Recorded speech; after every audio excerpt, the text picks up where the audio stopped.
Em 2021, o perfeito será visto em você. Deus amado, Deus querido, ajuda-nos pelas misericórdias de Cristo a apresentarmos esse momento, esta palavra, não segundo a sabedoria humana, mas segundo a revelação de Deus. Fala, ó Pai, fala a cada um de nós, fala-nos pelo Teu poder, fala-nos pela Tua graça, fala-nos pela Tua infinita misericórdia. E que desperte em nós, ó Deus, a glória adormecida, a glória de Deus, Senhor, que não está morta, que apenas dorme, e que deve erguer-se mais uma vez, que deve manifestar-se mais uma vez, porque toda a natureza espera, e espera com grande expectativa, a manifestação dos filhos de Deus. No nome de Jesus Cristo. Amém, Pai, e amém. Diz a palavra do Senhor, e de uma forma muito interessante, o Senhor mesmo fala a Moisés, dizendo: Moisés, dize aos filhos de Israel e fala à casa de Jacó. Nos parece que os filhos de Israel e a casa de Jacó deveriam ser a mesma coisa, mas os que entendem a língua hebraica dizem que de fato isso diz respeito ao mesmo povo, mas a duas realidades do povo. Quando diz dize, é proclama. E proclamar é falar em alta voz, falar forte, para que seja escutado em tom de comando, em tom de ordem. Então, fala, mas fala, ó Moisés, com voz de comando, para que se ouça aos filhos de Israel. Isso significa aos homens de Israel. E fala. Já esse fala aí não é proclama, é expõe com ternura, com doçura a casa de Jacó, que significa as mulheres. De modo que o interessante é que Deus diz: com os homens fala bravo, e com as mulheres fala calmo. Então, se parecer que estou falando bravo, não culpe a mim, culpe a Deus, que mandou falar com os homens proclamando, e com as mulheres com voz doce, com voz suave. Talvez que homens tenham que ouvir firme para atender, e basta uma ordem para obedecer. E mulheres têm que ouvir baixo para poder também acudir, aceitar. Porque se você falar alto com uma mulher, é certo que vai se rebelar. Então, da maneira certa, fala com cada um. E hoje aqui trazemos uma palavra diferenciada para os homens. Eu falei com o apóstolo Welly, muito obrigado pela gentileza. E ele me orientou que seguíssemos pelo tema que está sendo falado sobre hombridade. Hombridade é uma característica toda especial. Hoje, eu, ao sair de casa, vir para cá, bem cedo, supunha que a minha Bíblia estava no carro, e por isso viemos, e quando chegamos aqui não estava. Tive eu que anotar todos os textos bíblicos aqui, copiá-los para poder falar com você lendo os textos bíblicos aqui. Mas hombridade é algo de muito especial. Ela significa, em primeiro lugar, retidão de caráter, dignidade, honradez, nobreza, virilidade. Além de tudo, aparência máscula. Isto é hombridade, que se comporta sempre de uma maneira íntegra, com bravura, com destemor, com valentia. Isso significa com valor, que demonstra coragem, o que significa com coração, totalmente aplicado, de coração, com virtude. Caráter masculino, ser um verdadeiro homem, o que significa ser a glória de Deus. A glória de Deus, que deveria ser o homem, está adormecida nesta terra. Por falta de quê? Por falta de hombridade, de valor. Quando nós falamos de masculinidade, nós não estamos falando de machismo, mas daquilo que é honra.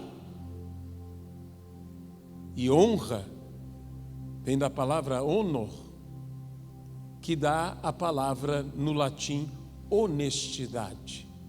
De modo que não há honra sem honestidade, sem integridade, aquilo que é completamente íntegro, completamente reto, completamente certo.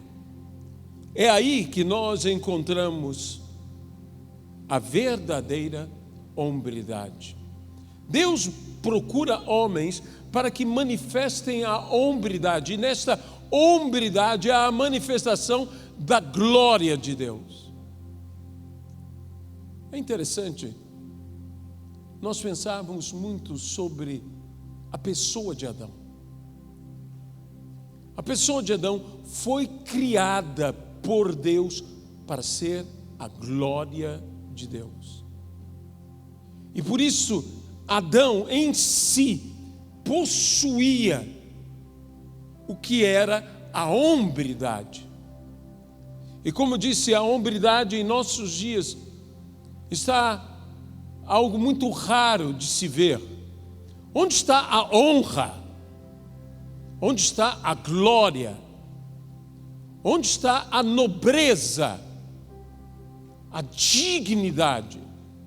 É interessante que a Bíblia fala sobre o combate, e até mesmo o combate da fé. Paulo disse sobre o bom combate. Essa palavra, ou essa expressão, bom combate, o bom combatente, não é apenas o que combate bem, mas o que combate certo. A palavra também diz aquele que não luta conforme as regras, não leva a coroa. Isso quer dizer que há todo um combater bíblico que deve existir na vida do homem, que o homem deve ser um combatente, porque veja que o homem foi chamado a governar, a dominar. Domine ele sobre todos, sobre tudo, sobre toda a terra. Deus te chamou a viver esta hombridade, mas ela me parece praticamente morta em nossos dias. Sabe que uma das maiores crises na sociedade em relação ao homem, ao masculino, é que falta verdadeiros homens. Homens dignos, homens nobres, homens honrados, homens corajosos, homens valentes, homens bravos, não irritados, mas que possuem aquilo que diante dos grandes desafios se mostra o heróico. E o que é o heróico? O heróico é tudo o que é feito além da normalidade do que outros fazem, aonde ninguém mais faz, este o faz. Lembre-se que Davi se mostrou heróico pela sua bravura no enfrentamento com Golias. E por que foi tão heróico? Porque ninguém mais o fazia. Ninguém mais se animava. Ninguém mais ousava. E por causa disto, Davi mostrou-se com maior hombridade do que os outros, com maior caráter destemido, aquele que não tem temor, aquele que consegue lançar fora todo o medo. Esse é o caráter de Cristo. E é nisso que nós deveríamos nos espelhar. Cristo enfrentou algo que é muito maior do que derrubar qualquer gigante, ou matar qualquer leão, ou derrubar qualquer templo de Dagon. Ele levou sobre si todas as nossas enfermidades, todas as nossas dores, todas as nossas maldições. O castigo que nos traz a paz estava sobre ele. Pelas suas pisaduras nós fomos sarados. E Cristo demonstrou mais do que tudo na cruz hombridade, nobreza, na sua própria dor, no seu próprio sofrimento. É interessante que a Bíblia diz que no Getsemane, no lagar da unção, a Bíblia diz que Cristo agonizava. Mas na cruz, em momento algum, Cristo agonizou. Agoniza fora da cruz, mas não agoniza na cruz. Cristo sofreu, Cristo foi humilhado, aviltado, mas não agonizou em momento nenhum na cruz. Cristo manteve, mesmo humilhado, manteve a sua honra, manteve a sua dignidade, algo que não foi tomado em momento nenhum na cruz, foi a hombridade de Cristo.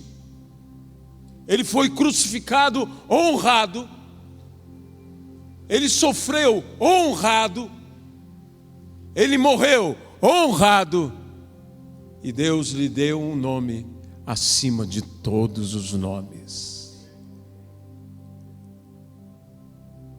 Cristo, na cruz, não rendeu o seu espírito a ninguém, a nada. Os soldados não puderam quebrar o seu espírito, render o seu espírito. A cruz não pôde dobrá-lo. Ele permaneceu de pé até o fim. Ele só rendeu o seu espírito ao Pai. Pai, em tuas mãos entrego o meu espírito. E dizendo isto, a Bíblia diz que suspirou e inclinou a sua cabeça. Interessante que eu esperava que a morte fizesse a cabeça de Cristo cair. A cabeça de Cristo não caiu nem em face da própria morte. Ele inclinou a cabeça. Sabe o que é isso? Isso é dignidade. Você e eu poderíamos dizer, mas que mal há em morrendo a cabeça pender? É tão natural. Não quando você é um rei. Não a morte do Rei dos Reis, que morreu por mim e morreu por você. De modo que Cristo demonstra na cruz mais hombridade que qualquer herói da história conseguiu demonstrar, porque Ele morreu por mim, por você, por todos nós. E ali Ele guardou a sua hombridade, a sua nobreza, a sua grandeza, a sua glória, até o fim.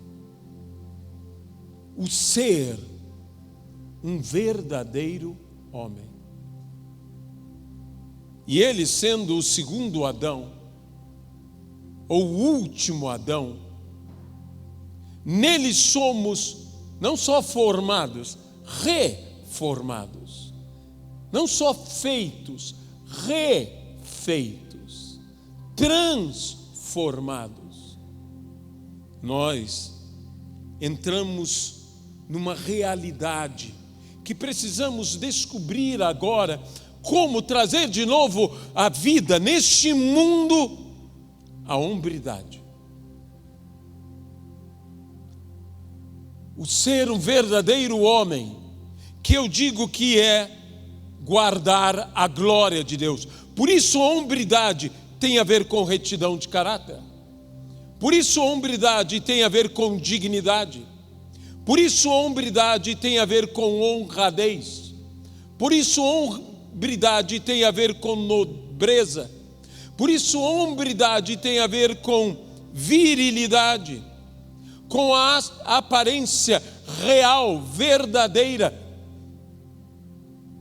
masculina, que se comporta de maneira íntegra, com coragem, com bravura, com valentia, com honra e virtude. É o ser um verdadeiro homem. E ser um verdadeiro homem é ser a glória de Deus. Porque diz o apóstolo Paulo que o homem é a glória de Deus.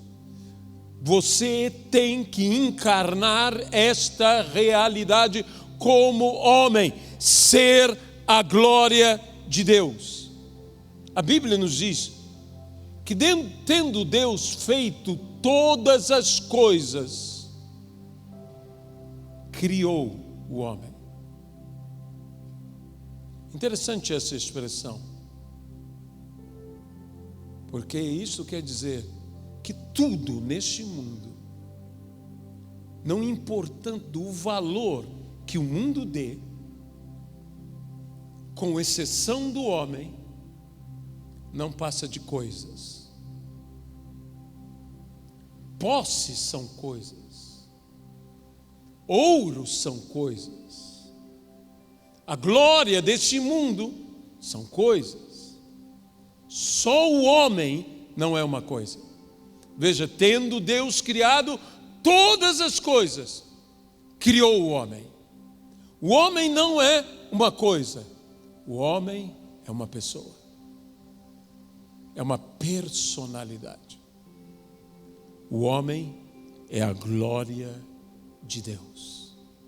E essa glória não está morta.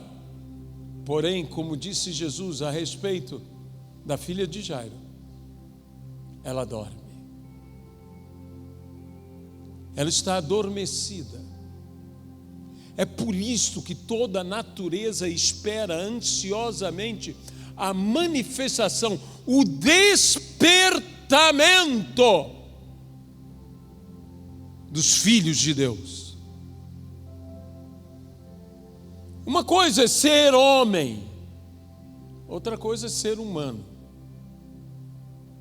A Bíblia chama de homem, e não é a todos que a Bíblia chama de homem. A Bíblia chama Abraão de homem. A Bíblia chama Moisés de homem. Aos demais chama de filhos dos homens. Uma coisa é ser humano, outra coisa é ser homem. Porque quando se fala de ser homem, se fala de ter hombridade. Quando fala de se ter hombridade, se fala de ter a glória de Deus. E se a glória de Deus pode estar adormecida em nós, há de acordá-la.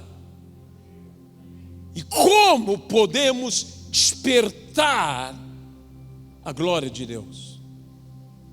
Como podemos despertar a hombridade que o Senhor deseja que haja em nós? Acima de tudo, a hombridade nos leva a uma categoria que é ir além do que é ser meramente humano, meramente um homem. Nos leva a ser homens de Deus. Homens de Deus. Algo extraordinário isto. Paulo, ao seu filho na fé, Timóteo, ele diz, na primeira epístola de Paulo a Timóteo, ele diz: mas tu, homem de Deus, foge destas coisas. Há vitórias em nossas vidas que nós só podemos ter através da fuga, não do enfrentamento. A Bíblia diz sobre enfrentamento, diz: resistir ao diabo. Isso é enfrentamento. E ele fugirá de vós. Mas a respeito da imoralidade, a Bíblia diz: fugir da imoralidade. Imoralidade não se resiste. Imoralidade não se enfrenta. Imoralidade se foge. Imoralidade se desvia dela. O verdadeiro homem foge destas coisas. Tu, homem de Deus, foge. Não por medo,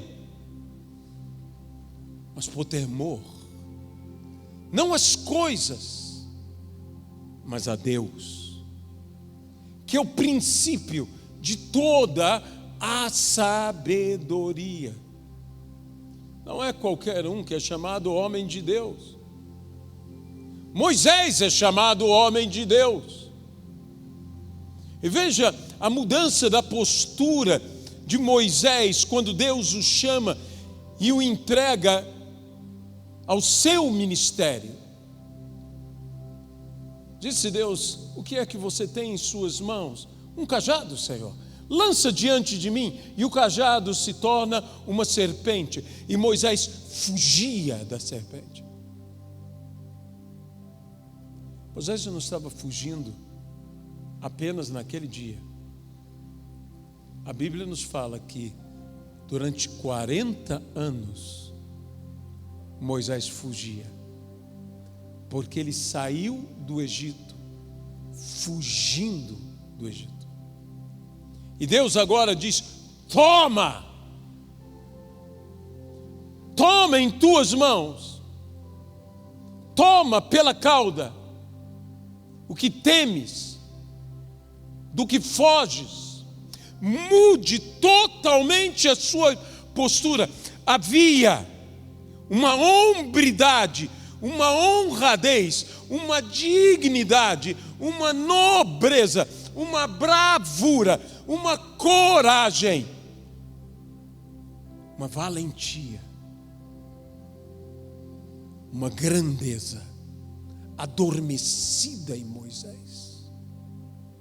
Adormecida em Moisés. E Deus então a desperta, a diz: toma, muda a tua postura. Homens mudam, mudando de atitude. Homens mudam, mudando de postura. Moisés então toma, e quando ele toma, ele domina. Você foi feito para dominar. Você foi feito para tomar. Tome posse.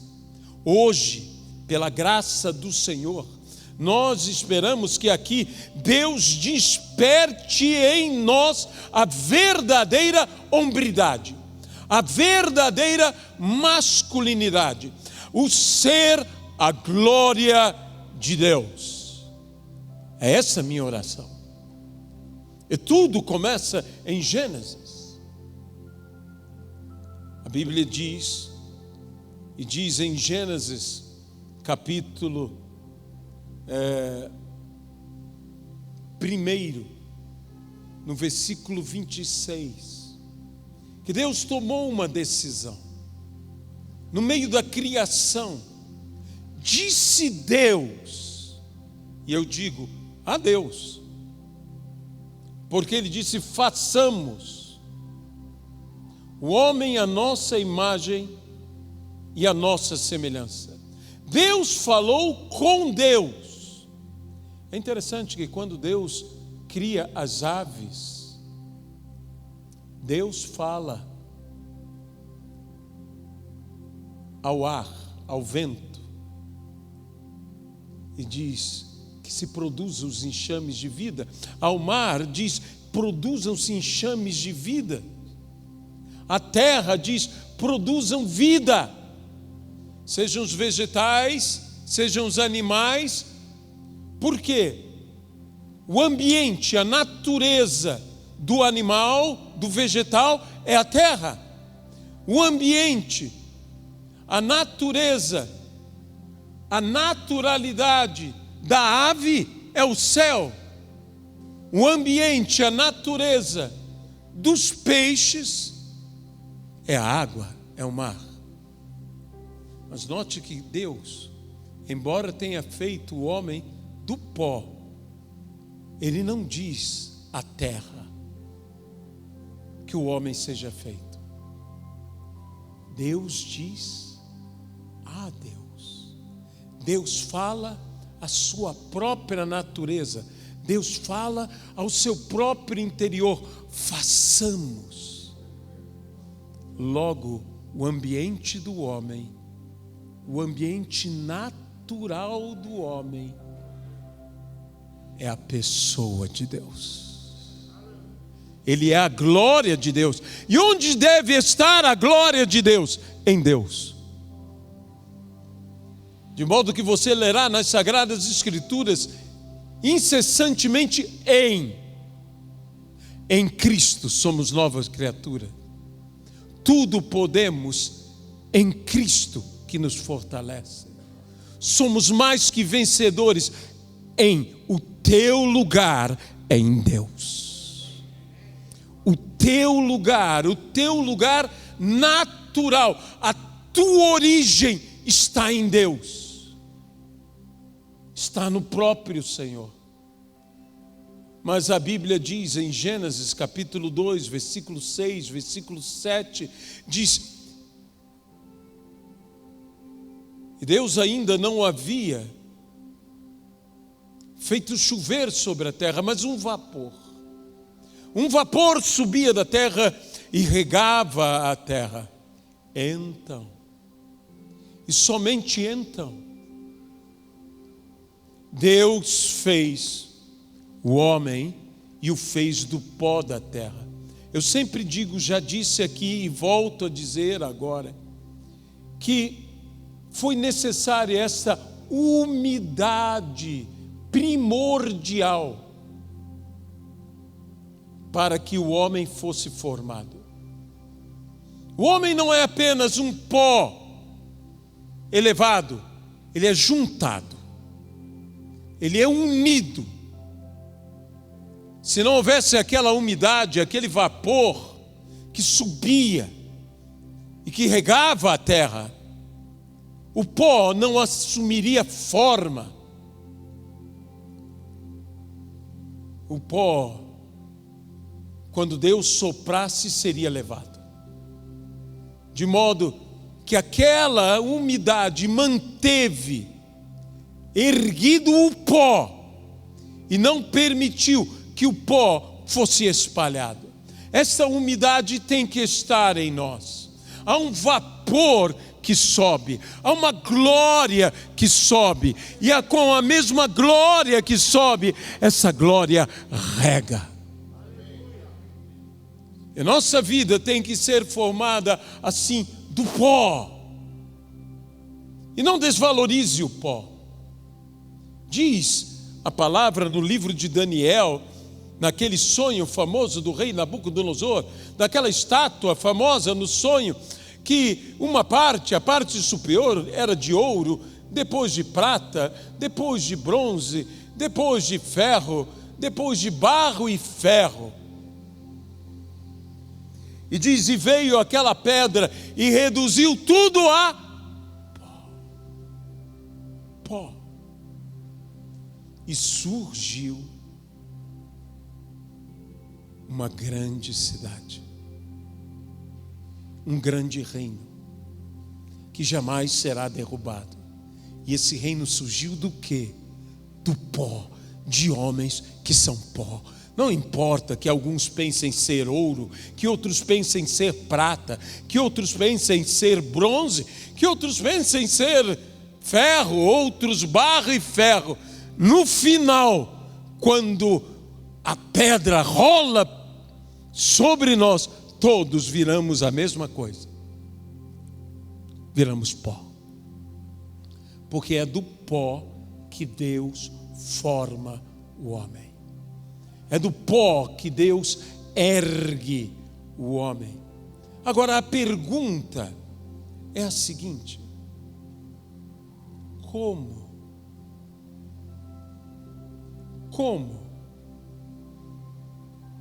resgatar a hombridade, que eu chamarei a masculinidade? Volto a dizer que masculinidade não é machismo. Machismo é apenas um preconceito, uma ideia mal formada. É a outra moeda, o contrário do feminismo. Não pense que o feminismo apenas é errado, o machismo também é errado. Ser macho é uma coisa, ser homem é outra. Embora nós valorizemos e até digamos, esse é macho. Meus irmãos, tem muito macho que não é macho, é machucado. Essa é que é a verdade. E tem uns que não são macho, são macho menos. Esse é que é o pior. Mas nós estamos falando sobre ser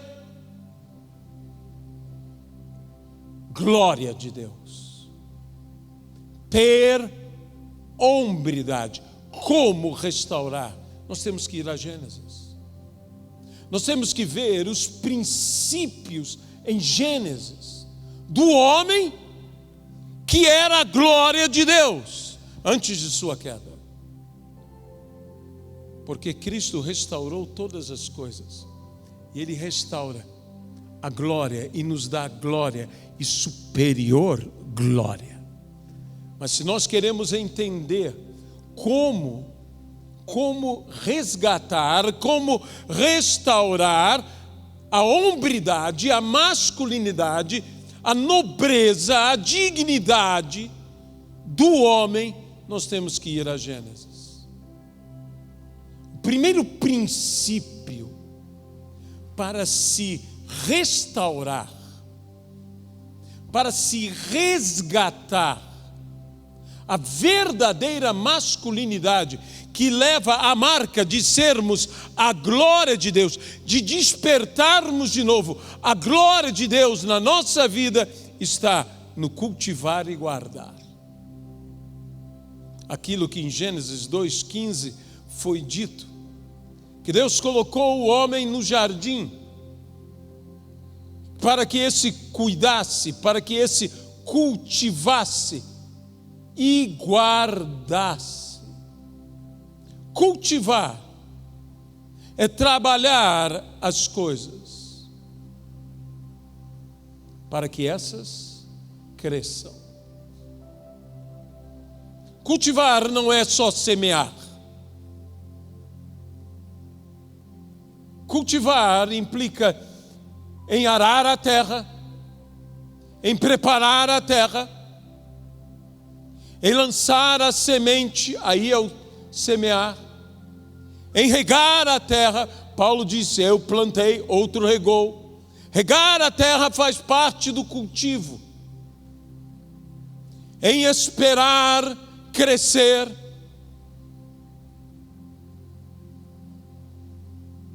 em esperar amadurecer.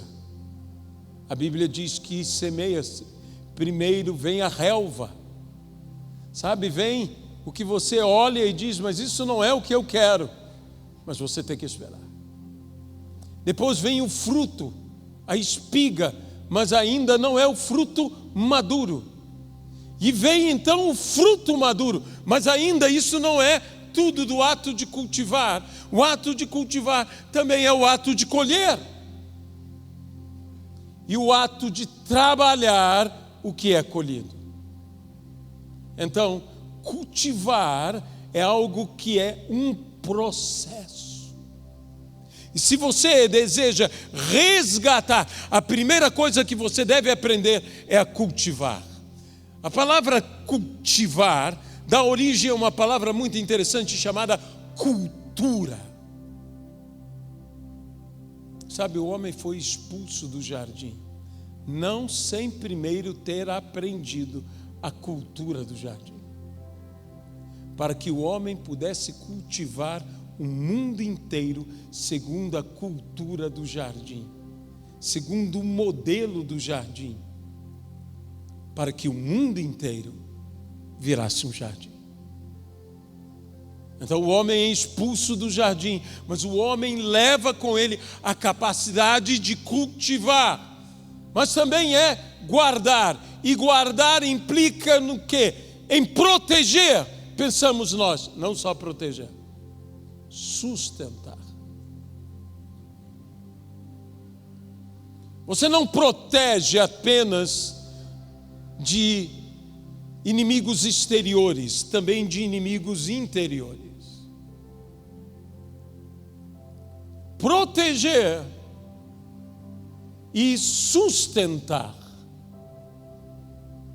Homens, vocês foram feitos para cultivar.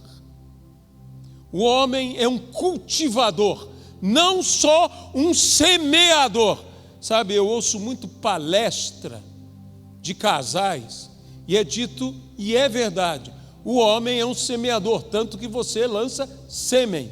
Sêmen é semente. Mas você não pode ser só um semeador, pelo amor de Deus. Tem homem que é só semeador. Você tem que ser o agricultor, porque o agricultor é o cultivador. Ele cultiva. E ele não só cultiva, ele guarda. Ele guarda. E guardar é proteger e sustentar. Tudo isto é governar. Se você cultiva, se você guarda, e eu digo a você, homem casado, eu digo, não seja só um semeador, seja um cultivador. Sabe qual é a diferença entre um semeador e um cultivador? É a diferença de quem só faz uma coisa e quem faz tudo. É o todo que Deus quer de você. Mas há um segundo passo, eu diria, em regenerar a hombridade do homem. É que o homem tem que ter a imagem e a semelhança de Deus, renascidos pela graça de Cristo, readquirimos a glória de Deus. Gênesis 1, 26 e 27 nos diz: o homem foi feito à imagem e semelhança de Deus. É interessante que na genealogia diz que Adão gerou um filho, à sua imagem. Que interessante isso. À sua imagem, que era Sete. Quando eu vejo a genealogia de Gênesis 5, eu vejo a imagem de Deus sendo preservada em homens que mantiveram hombridade. Noé, num mundo totalmente corrompido, Deus viu algo em Noé e ele achou graça em Noé. Deus viu o homem Noé e ele achou o quê? Hombridade diante de Deus e achou graça diante do Senhor. É a mesma coisa que diz que Abraão achou diante do Senhor, graça. E é o que cada um de nós acha diante do Senhor. Deus quer achar algo em nós. Diz a Bíblia: achei a Davi. E veja como Deus diz: homem segundo o meu coração. Verdadeiro homem. Sabe que Jesus é assim definido: verdadeiro homem e verdadeiro Deus. Um homem de verdade. É isso que nós temos que ser quando a imagem do Senhor é restaurada em nós. Mas a imagem é adquirida por nascimento. E a semelhança é adquirida por convívio. Meu filho pode ter a minha imagem, mas se meu filho não conviver comigo, ele nunca irá adquirir a minha semelhança. Para que tenhamos a semelhança do Senhor, nós precisamos conviver com o Senhor. O terceiro ponto, ou atitude, a terceira atitude, ou o terceiro passo, que nos restaura plenamente a hombridade, a masculinidade, a nobreza, a dignidade, a honra, a glória de Deus é despertada em nossas vidas, se chama o casamento. Não é bom que o homem esteja só. Far-lhe-ei ajudadora que lhe seja idônea. Veja, nós estamos falando de hombridade, e hombridade significa o quê? Dignidade, honra. E o que a Bíblia diz sobre casamento? Digno de honra entre todos seja o matrimônio, bem como o leito sem mácula. O leito sem mácula, um matrimônio, são duas palavras que têm a ver com hombridade e que só homens, que sejam verdadeiros homens, conseguem um casamento, um matrimônio e alcançam um leito sem mácula. O leito sem mácula, antes do casamento, se obtém pela abstinência. Abstinência. Sim, é esta palavra, abstinência. a virgindade masculina, a castidade. Mas e depois do casamento? Porque o leito sem mácula não é apenas até o casamento. Teu casamento não macula o teu leito. A tua união conjugal não macula o teu leito. Ele permanece imaculado, desde que haja continência, que nos controlemos, que não nos permitamos ser levados pelas paixões da carne, que contaminam e incendeiam todo o corpo, e diz mais, no inferno. Então nós devemos nos manter o matrimônio num leito sem mácula, um leito imaculado, guardando. E veja, voltamos a cultivar e guardar. E assim unimos o ciclo. Eu gosto muito do que a palavra do Senhor nos diz. E eu creio no que a palavra do Senhor nos diz, e creio como os antigos diziam: eu sou o que a Bíblia diz que eu sou. Eu também tenho o que a Bíblia diz que eu tenho. E eu posso aquilo que a Bíblia diz que eu posso.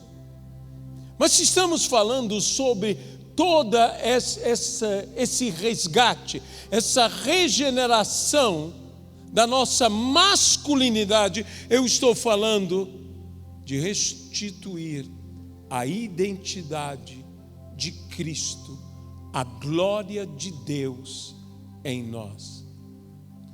Deus nos dá o poder para deixarmos de ser quem somos, quem fomos, e passarmos a ser quem temos que ser. Isso é restituir através de passos como estes, em Cristo. Diz a palavra que Deus é Deus de homens. Deus é o Deus de Abraão. Deus é o Deus de Isaac. E Deus é o Deus de Jacó. Quando eu ouço essa expressão, eu sempre me pergunto, por que Deus não disse: eu sou o Deus de Abraão, de Isaac e de Israel? Já que disse, tu não se chamarás Jacó, e sim Israel, há um motivo. Porque se Deus fosse só o Deus de Abraão, eu entendo o Deus de Abraão, pois Abraão é o pai da fé.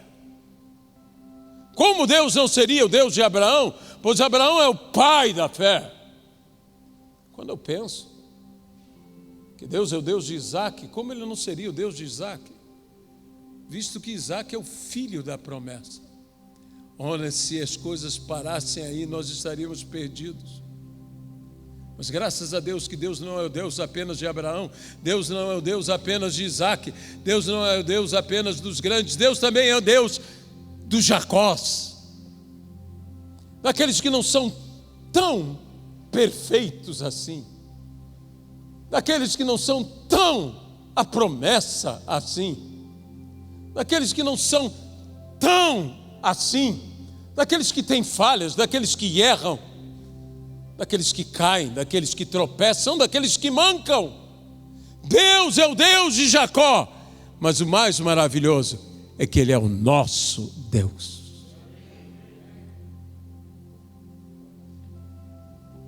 Nosso Deus. A minha identidade está nele. Eu gosto muito de pensar que não é o que eu me proponho, nem mesmo o que eu faço, que determina no final alguma coisa em tudo, no que sou, mas é no tamanho da revelação que eu recebo dele. Disse Jó: antes eu te conhecia só de ouvir falar, mas agora os meus olhos te veem. O que mudou Jó não foi o que ele pretendeu fazer, nem o que ele se propôs fazer. O que mudou Jó foi a revelação que ele teve, a grandeza, uma maior revelação que ele teve de Deus. E hoje você e eu estamos tendo uma maior revelação do Senhor aqui. Não apenas o conhecendo de ouvir falar, mas os nossos olhos estão sendo abertos.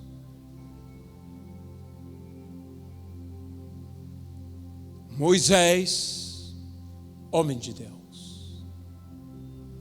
Elias, homem de Deus. Mas eu quero terminar com Elias, porque todos nós, como homens, enfrentamos alguns adversários e mesmo adversidades extraordinários que necessitamos vencê-los. Cultivar e guardar a imagem e semelhança, o casamento, a união. E é interessante que nós temos 3 grandes inimigos. Nós temos o primeiro inimigo que entrou naquele jardim que deveria ser cultivado e guardado, que era a serpente, que Apocalipse diz o dragão, a antiga serpente, o diabo.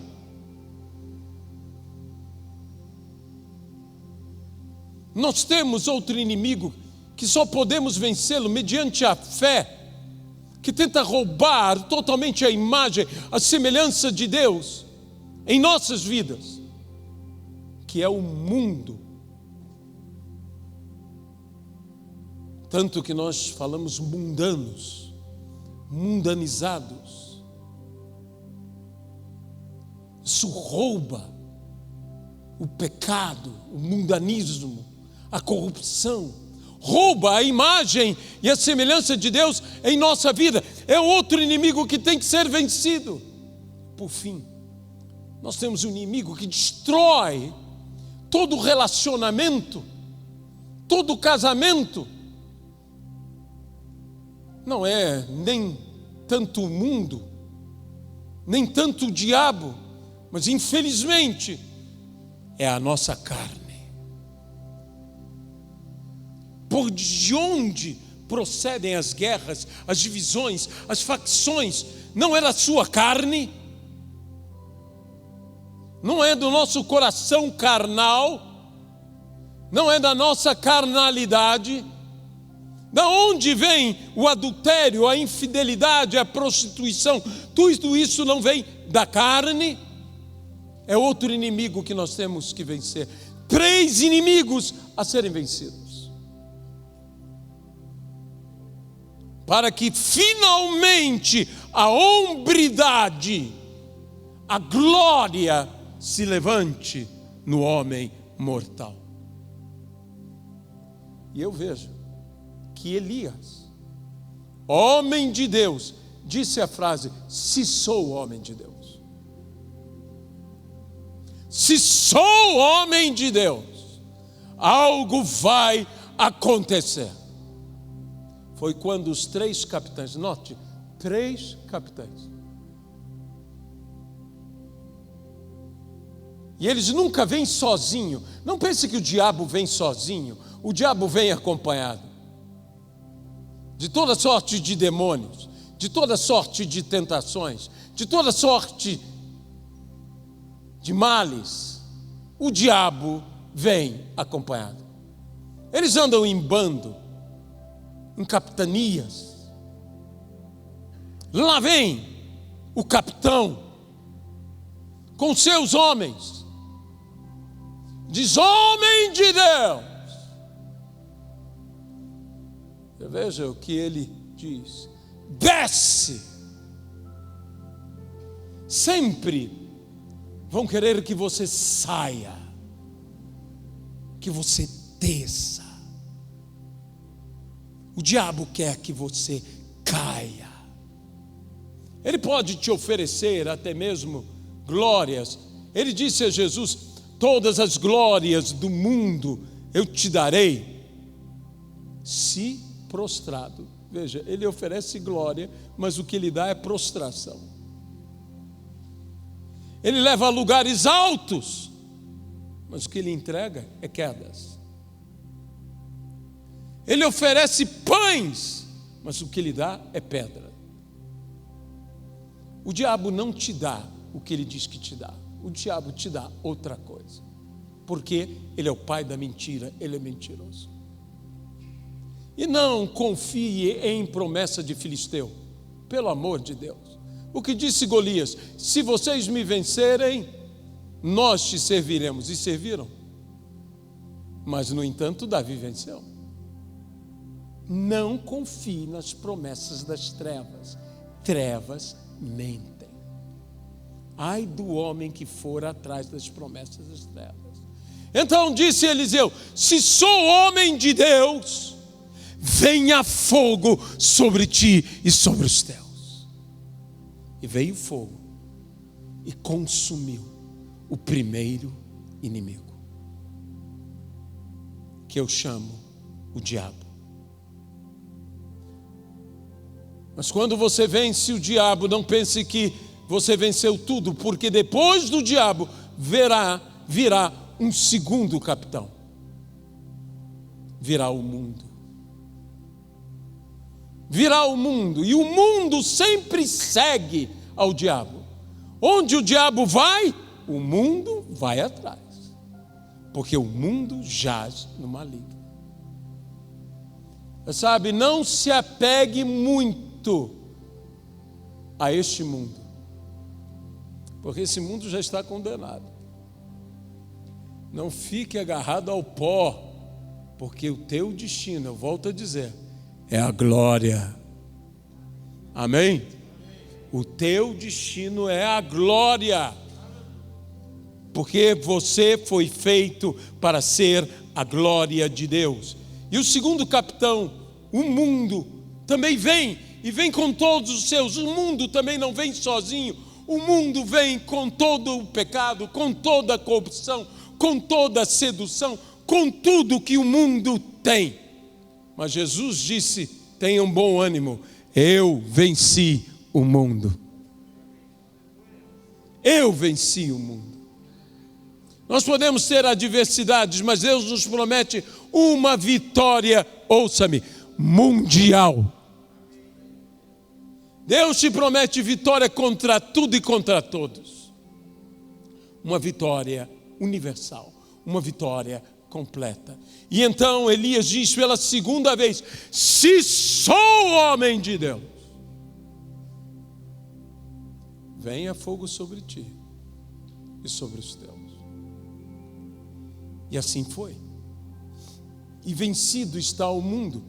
E esta é a vitória que vence o mundo: a nossa fé. Mas vencido está o diabo, e vencido está o mundo. E você dirá: mas e o terceiro capitão? A carne. A carne. O terceiro capitão foi e se humilhou. Carne que se humilha é carne que se subjuga. Aleluia. Aleluia. E deixe-me dizer uma coisa: se você já venceu o mundo, e se você já venceu o diabo, não tema a carne, porque a carne se humilha. Sem o mundo, sem o diabo, a carne se humilha. E então Deus diz: com este pode ir, porque derramarei do meu espírito sobre toda a carne. Aleluia! Porque será restituída a hombridade, a glória perdida, que é a glória adormecida, será despertada. E nisso espera toda a natureza a manifestação. A manifestação, o despertamento, a manifestação dos filhos de Deus, dos homens verdadeiramente homens. Amém? Senhor nosso Deus, eu quero entregar essa humilde palavra. Pedir ao Senhor que o Senhor desperte em nós a hombridade, a galhardia, a valentia, o heroísmo, a bravura, a masculinidade, que é a honra. E quando assim agirmos, Senhor, algo a mais há de se manifestar em nós. Aonde há a hombridade, Senhor, aonde há a nobreza, o caráter íntegro, honesto, logo haverá o ombrear. Por ombrear, meu amado irmão, eu estou dizendo de levar nos ombros, de pôr-se ombro a ombro com alguém, de ser semelhantes aos sacerdotes que, ombreados, levavam em seus ombros a arca da aliança, carregavam a glória de Deus. Onde há homens, verdadeiros homens, a glória de Deus está sendo carregada e manifesta ao mundo nos ombros dos mesmos. No nome de Jesus Cristo. Amém e amém. Amém? Deus os abençoe no nome de Jesus. Em 2021, o perfeito será visto em você.